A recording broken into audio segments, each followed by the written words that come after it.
Yeah, Nixon went to China.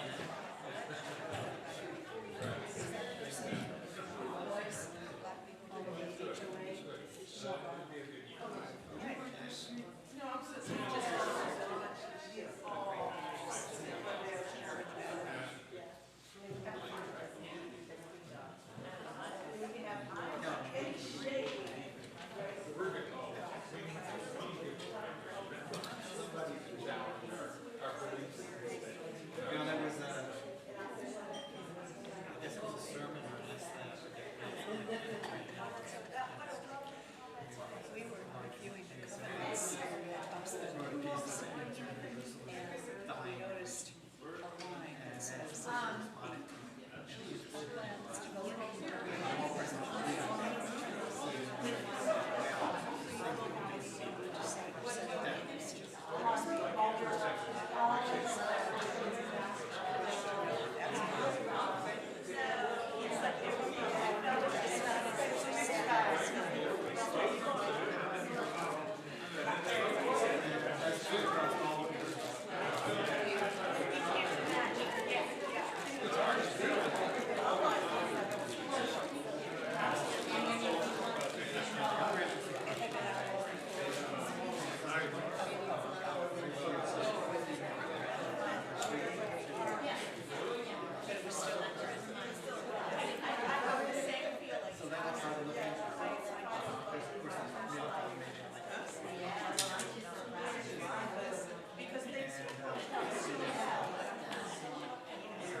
Hughes. In the 1890s to 1900s, Christianity was in the Boy Scouts, which was an attempt to introduce a school of Christianity that was more male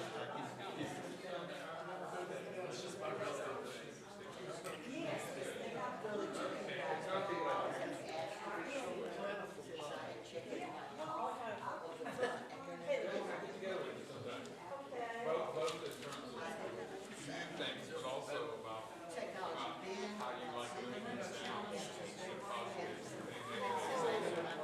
I may be having the housing market. Everything around me is purchase. So but I mean, literally, the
Good morning.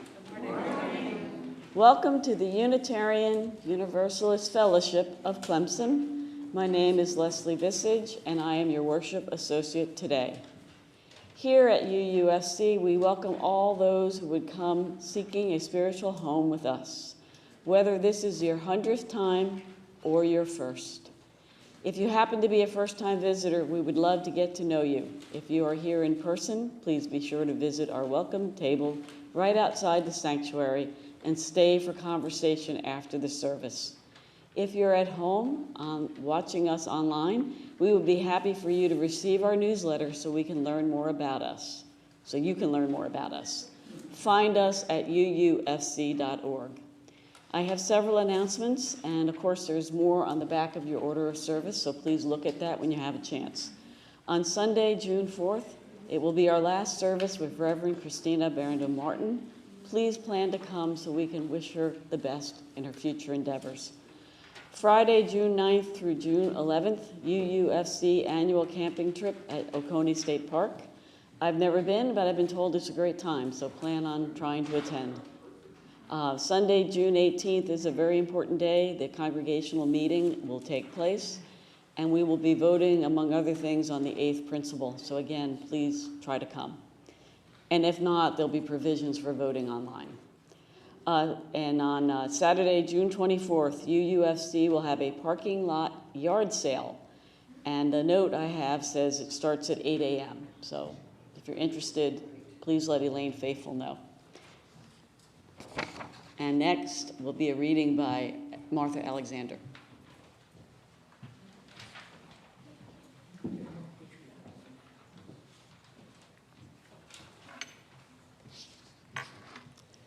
On Monday, May 29th, we observed Memorial Day, remembering those who lost their lives in the service of their countries.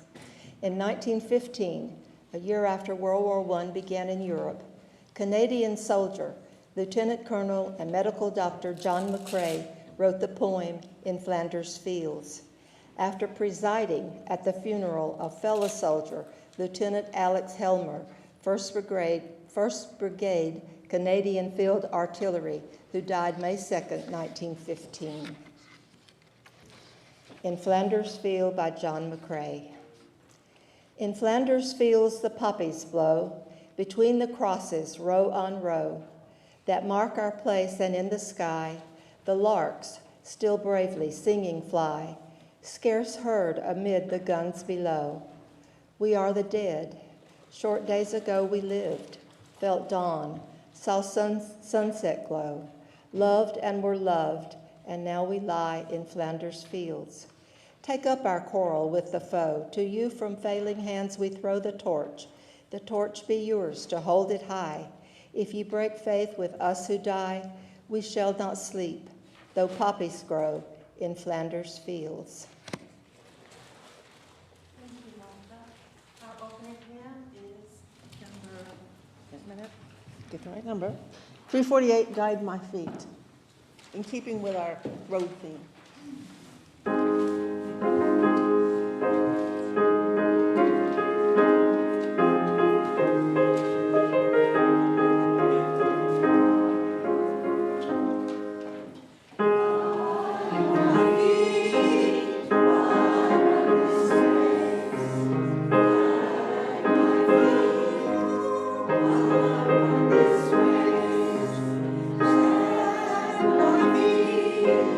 From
Our opening words are from Mistakes and Miracles by Nancy Palmer Jones and Karen Lynn.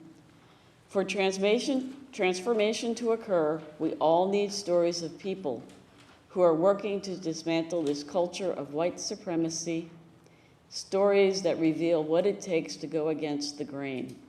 We need stories of people who are striving to create new ways of being together, ways that truly meet the term beloved community.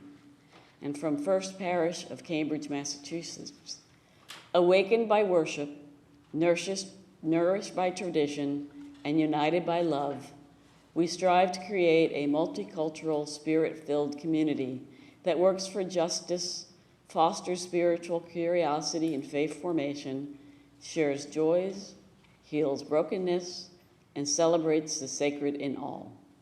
We welcome people of all ages, beliefs, classes, colors, ethnicities, abilities, sexual orientations, and gender identities and expressions.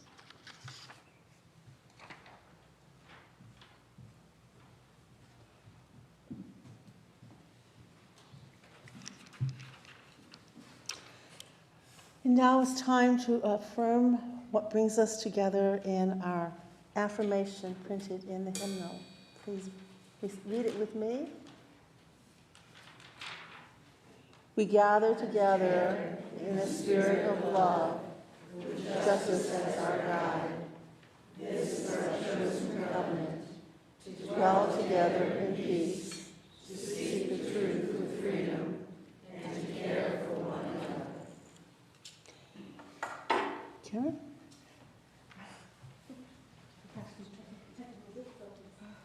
Well, we'll see how this goes. Before I begin this morning's story, I just would like to take a moment to talk about why I picked this one for this service. This is a book that is aimed at a much younger audience than I normally do for A Time for All Ages. But it is also the book that is always at the top of the list for every single list of banned or challenged books. Some of you might recall Senator Ted Cruz holding up this book in a hearing, yelling about the offensiveness of being an anti-racist baby. So this is basically, it's a counting book. Any of you have ever read like 10 apples up on top to your kids? It's basically to introduce children to the idea of numbers 1 through 10. So as I read this story for you, I'd invite us to consider what it is about this book that so many people find so offensive. What is it that makes them so upset about this book? Anti-Racist Baby by Ibram X. Kendi. Anti-racist baby is bred, not born. Anti-racist baby is raised to make society transform. Babies are taught to be racist or anti-racist. There's no neutrality. Take these 9 steps to make equity a reality. 1, open your eyes to all skin colors. Anti-racist baby learns all the colors, not because race is true. If you claim to be colorblind, you deny what's right in front of you. 2, use your words to talk about race. No one will see racism if we only stay silent. If we don't name racism, it won't stop being so violent. 3, point at policies as the problem, not the people. Some people get more while others get less, because policies don't always grant equal access.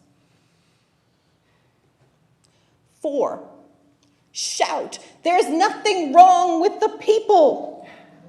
Even though all races are not treated the same, we are all human, anti-racist baby can proclaim. 5, celebrate our differences. Anti-racist baby doesn't see certain groups as better or worse. Anti-racist baby loves a world that is truly diverse. 6, knock down the stack of cultural blocks. Anti-racist baby appreciates how groups speak, dance, and create as they choose. Anti-racist baby welcomes all groups voicing their unique views. 7, confess when being racist. Nothing disrupts racism more than when we confess the racist ideas that we sometimes express. 8, grow to be an anti-racist. Anti-racist baby is always learning, changing, and growing. Anti-racist baby stays curious about all people and isn't all-knowing. 9, believe we shall overcome racism. Anti-racist baby is filled with the power to transcend, my friend, and doesn't just judge a book by its cover, but reads until the end.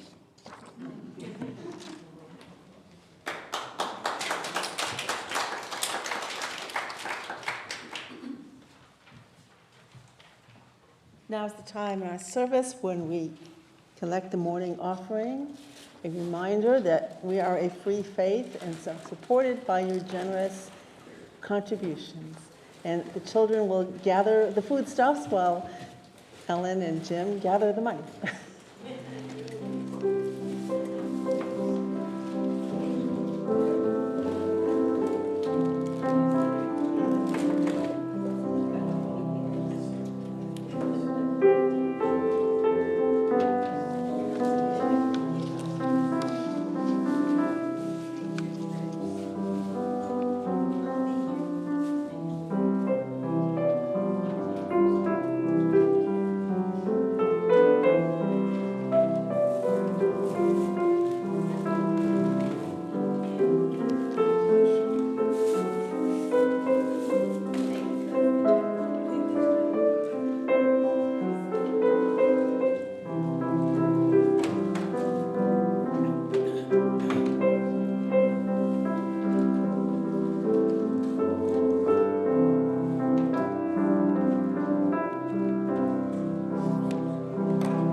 This is the time in our service where we share our joys and concerns, and Leslie's going to be the pebble dropper, and I put in water so we can make waves with our pebbles.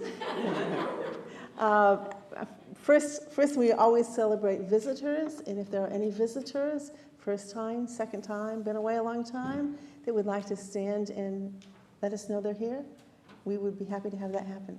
Yes? Karen. I live in Livonia, Georgia. Welcome. Good to have you here. There are a number of Karens here. Okay. Martha Alexander says that Alex and I attended homecoming at the mountain. It was great to see old friends Nancy Heath, Larry Wheeler, and Steve Carter. I wore my 42-year-old staff shirt from when I worked with youth camp in 1980 and 81. There was a tribute to Larry Wheeler for his long years of service, including the founding of the mountain in 1978. Great, Martha. And I hope you all got a good look at Martha's very patriotic shirt. You want to stand up and do a pirouette.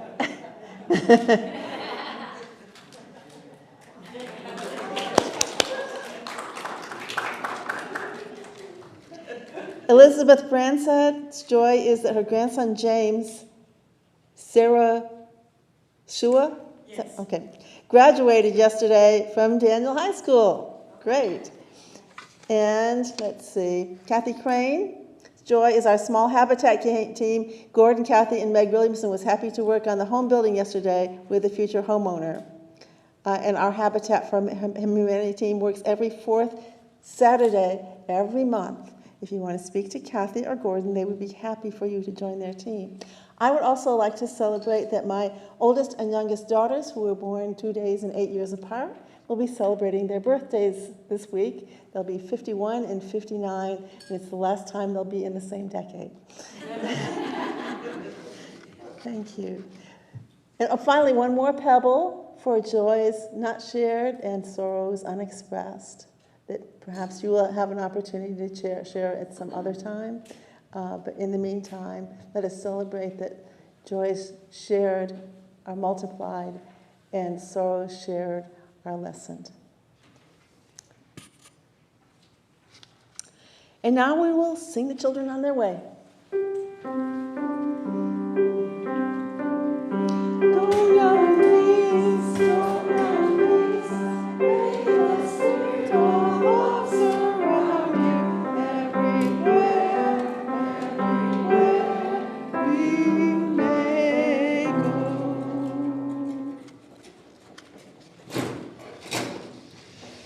This service is an outgrowth of the UUA Common Read. Every year, the UUA selects a Beacon Press book and invites all member congregations to read it and discuss it. This year's selection was called Mistakes and Miracles. It was about efforts to become more multicultural in congregations in a broad sense that includes but is not limited to anti-racism. 6 of us read and discussed this book over 4 sessions. We agreed that at least some of the extended conversation was worth sharing with our congregation. I promise not all 4 hours of it. As we move forward in our efforts to be more inclusive and diverse in our worship, our social action, and in who we are and what we do. The core of the book is the stories of 5 congregations as they tried to broaden their horizons and become more welcoming, inclusive, and woke. I began the first session with a look at some of the history of our own congregation, which has been mainly focused on our African American neighbors, although we did have an outreach to the Muslim community under the leadership of Reverend Terry Bailoff, who forged a relationship with some of the women from the local mosque on Old Stone Church Road. The first radical step in the early 1960s was taken by, where's Louis? Louis's mother. And he knows what that was, right? She was one of our, Myra Breger was one of our founding members, and she was and was not a very proper Southern woman with firm ideas about what was the right thing to do. Each year she hosted a tea for new faculty wives. At this particular tea, she invited a faculty wife named Mabel Wynn, who went on to teach dance at Clemson for many years. Her husband, Eddie, was in agriculture extension, and they were African Americans. That act of defiance of the Southern way of life in the 1950s helped to define us as a faith community to the rest of the Clemson family. Eddie attended New Hope Baptist Church on Old Stone Church Road, where he became a deacon, but Mabel worshiped with us. In the 1960s, as school integration picked up its deliberate speed, members of the congregation were deeply involved in preparing students from the African American community for first grade because there were no public kindergartens. Tutoring, followed by the creation of the Clemson Child Development Center, were among the major undertakings to help smooth that transition. Our first minister led us through a social justice workshop around the year 2000 that resulted in the formation of several task forces. The only one that long endured was called Unlearning Racism Circle. They formed a sister church relationship with the Baha'i, who were very racially integrated and shared some common Universalist religious understandings. They helped sponsor a roadshow of the history of the civil rights movement in the South. They honored African American veterans and prompted us to have a college shower for the youngest daughter of a friend and community activist from the Black community, Rosa Graydon, whom I still count as a dear friend. Rosa invited us to sing with her gospel choir. I couldn't make enough rehearsals, but our minister at that time, Cynthia Prescott, and the late Bob Snellsire gave it their best effort in the concert, and we came and cheered them on. The issue resurfaced with the controversy in the congregation in 2018 or 2017, I'm not sure exactly when, over displaying a Black Lives banner outside. The decision not to fly the banner outdoors was divisive and prompted in part by safety concerns. So our then minister, Terry Bailoff, encouraged us to initiate a program based on one enrichment, the Clemson area pledge to end racism. That effort was slow getting off the ground, it didn't engage enough of our members, and it fell victim to the pandemic. We have yet to see whether it will be resurrected. There's also been much discussion about adopting the proposed 8th principle, which we will be considering at the congregational meeting in a few weeks. That decision has become somewhat complicated by the slow but steady progress at the UUA level toward revising the principles that might incorporate some of that language. Our team is prepared to address 3 questions: what, why, and how do we do this work? Petra will distill some useful lessons about what to do and not to do based on other congregations. Karen will suggest why we should do this. And Dell, finally, via video, in case you're wondering that he's not in the room, will offer some ideas about how we might get started. As my colleagues will tell you, multiculturalism is much broader than anti-racism. It seeks to understand and honor traditions other than our own familiar, comfortable, largely white, European-based, American, Unitarian, Universalist culture. The Unlearning Racism Circle may be a thing of the past, but it offers a platform on which to build as we try to move forward in honoring our principles, loving our neighbors, and acknowledging our past failures and learning from them. Each of the 5 congregations in this book has a similar story to tell, beginning with some common threads. And for that, I turn the platform over to Petra.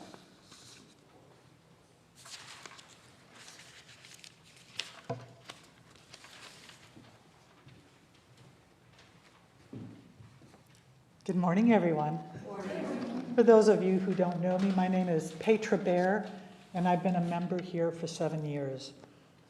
My reflection is titled, Walking in Someone Else's Shoes. In chapter 2 of the book, Mistakes and Miracles, the authors offer up a list of what they term common threads.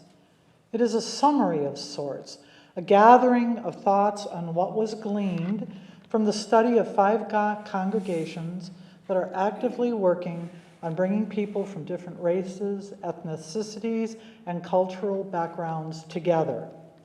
Here they are: intentionality, relationships, diverse, committed, and collaborative leadership, education on many levels, supporting structure. Multicultural is multi-generational, centering diverse worship voices, social justice and community engagement, adaptability and entrepreneurship, willingness to take risks, patience, perseverance, courage, humility, and a palpable aliveness and love. It sounds somewhat daunting, doesn't it? Until I realized that the start of anything are those first steps taken, the naming of the thing you wish to achieve. In the case of building a multicultural congregation, it requires that we walk not only alongside those already known to us, but that we consider how to walk in someone else's shoes. That expression, typically a call for compassion and empathy, could be viewed as a cornerstone that helps set the starting place. In her 1895 poem titled Judge Softly, Mary T. Lathrop, a preacher, temperance reformer, and suffragist, clearly emphasizes that to walk in someone else's moccasins, yes, she uses moccasins, not shoes, requires intent. And not just passing intent, the kind where you imagine you understand and then move on to other things, but the kind where you stop long enough to say, I'm listening. And in the listening, in the space created for exchange, there is a beginning, a cornerstone. I suppose the expression, before you judge a man, walk a mile in his shoes, could be considered old-fashioned. So what has taken its place? In my mind, it's the word intersection. To me, intersections are a mapping system where there is both room for commonality as well as exploring shoe parts that are not your own. It's less folksy feeling as the expression, the word intersection. Less folksy than the expression walking in someone else's shoes. Intersection is sort of a clinical sounding term in great need of a hug. But I can visualize it more easily. And the word intersection can expand and contract to include individuals, groups, communities, a congregation. On a daily basis, we subconsciously operate on many levels of intersection. Take a moment to reflect on the vastness of the intersections that exist in this room alone. How about the person on either side of you?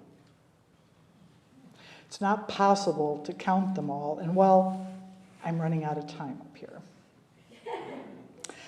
As our discussion group learned by reading Mistakes and Miracles, the road to multiculturalism is embedded with common threads. But it has to start with a foundation that is built from understanding ourselves as well as others. It starts with the heart, proceeds with intent, and ends with, here we are, together.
Hello again. With humility and courage born of our history, we are called as Unitarian Universalists to build the beloved community where all souls are welcomed as blessings and the human family lives whole and reconciled. So wrote the Unitarian Universalist Association Leadership Council on October 1st, 2008, when they presented a vision for Unitarian Universalism in a multicultural world. Fine words. But, as Holly already warned you, I think it is a useful exercise for us to pause and ask the question that often gets lost in the mix of the discussions of the how, what, and when of any endeavor. I want to ask, why? Y'all pay me to be your director of Lifespan Faith Formation, so it's kind of part of my job to ask, why does Unitarian Universalism ask us, some might even say require us, to engage in the work of building a multicultural world? After all, Unitarian Universalism is a non-creedal tradition. We pride ourselves on that, and will point it out as one of the most important aspects of our faith to anyone who asks. Most of us, at one time or another, have explained to someone else that being a Unitarian Universalist means that our individual theological or spiritual journeys have no predetermined or preconceived endpoint. It's right there in our principles, that we each engage in a free and responsible search for truth and meaning. We take it as a given that your search may not take you in the same direction that my search takes me. For many of us, that freedom of conscience and belief is one of the most powerful reasons that brought us to this faith tradition. So why then would we say that being a Unitarian Universalist means that we should actively concern ourselves with the work of building, quote, the beloved community where all souls are welcomed as blessings and the human family lives whole and reconciled, end quote. In response, I would like to offer a thought about something that I believe is at the heart of Unitarian Universalism: potential. What do I mean by that? I mean that the uniqueness, the beauty of Unitarian Universalism lies in our inclination to transformation, to being agents of change. As UUs, we tend to look at the world as it currently exists with a critical eye. We note its flaws and failures along with its beauties and mysteries. And once we've noticed those flaws or failures, we want to do something about them. Rather than aspiring to gain entrance into some other already perfected plane of existence, we strive to perfect what we have here in this life. Now, don't get me wrong. I'm not saying that we as Unitarian Universalists have all the answers or that we even have the right ones. The reality is that we often fumble. We get things wrong, good intentions aside. But at its core, Unitarian Universalism is not static. It's progressive. It is, as Dr. Mtengoluzi Sanyika observes, a faith still under construction. It is also a practical theology that is less likely to ask, what do you believe, and more interested in, what are you going to do with your beliefs? Unitarian Universalism constantly asks us, how are you going to live your values into the world? Such practicality often means we don't spend much time examining our beliefs. After all, we don't all have the same beliefs, right? We are all on our own individual spiritual journeys, and while we may all have arrived here and now at Unitarian Universalism, we got here in a multitude of different ways. Some of us left another faith tradition. Some of us never had one. A few of us were actually born and raised UU.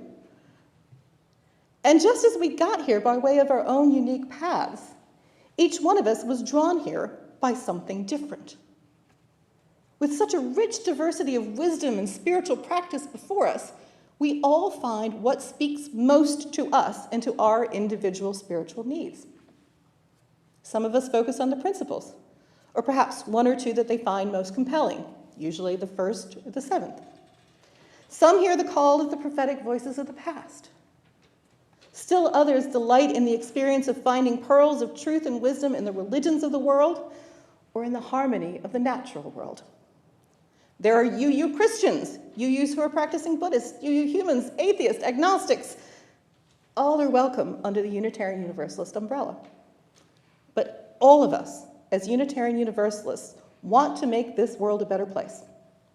We all seek to build a world where all souls are welcomed as blessings and the human family lives whole and reconciled.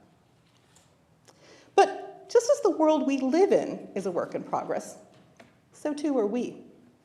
When we say that our spiritual journeys have no predetermined endpoint, we might also say that our journey is never really over. Our spiritual lives, like our faith tradition, are still under construction. Unitarian Universalism challenges us to live our values into the world, but it also challenges us to never passively accept those values. As UUs, we strive to adopt an attitude of humility, curiosity, and responsiveness that leaves us open to the possibility of positive change, both in ourselves and in the world at large. So with that thought, I'm going to conclude with an invitation for all of us as we move forward with this work. I invite each of us to ask ourselves the question, why is this work important? What is it about my Unitarian Universalist beliefs and values that calls me to help build a beloved multicultural community?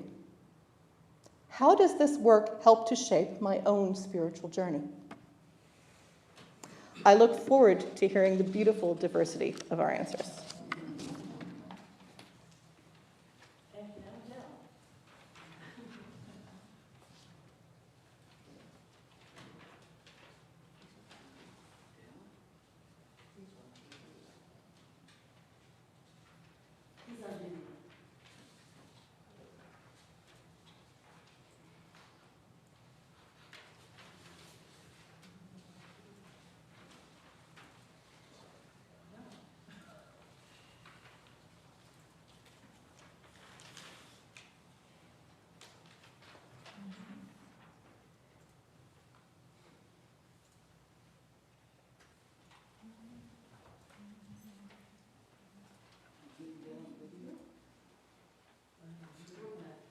Yeah, I don't know how he did it. He said it was going to be okay.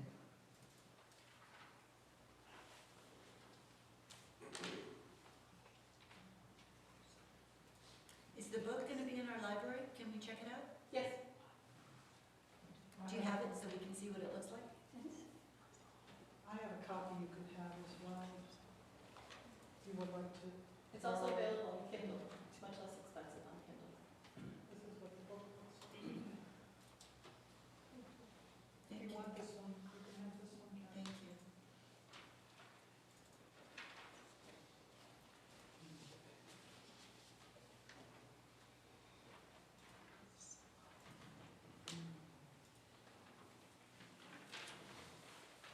I can't get it to play back right now. Okay. We progress, yeah.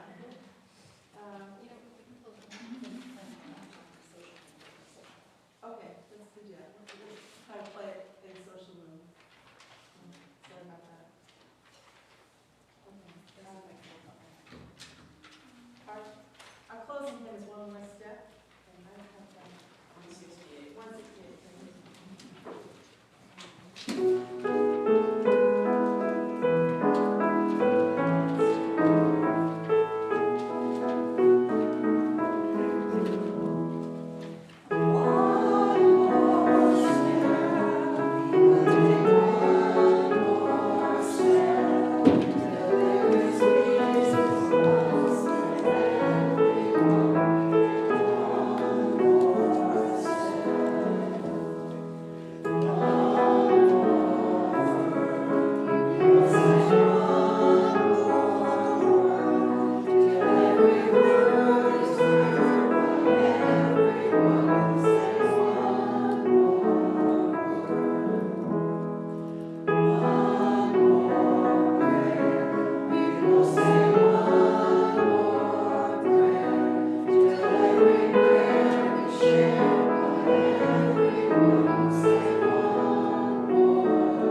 Our closing words are "We Shall Overcome" by John Yilla Johnstone. We shall overcome when we can truly celebrate the diversity of contributions and talents offered by all people. We shall overcome hatred and prejudice and oppression. When we can truly extend our hands to one another in loving acceptance, we shall overcome the past that haunts us now. Living in peace and freedom, we shall overcome the wrongs that have happened and the debts left unpaid. Let us join together in that commitment to overcome. Let us say amen. Let's go in peace, return in love. Amen. Amen.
still in session, you're welcome to go back to the social room, but kind of keep your voice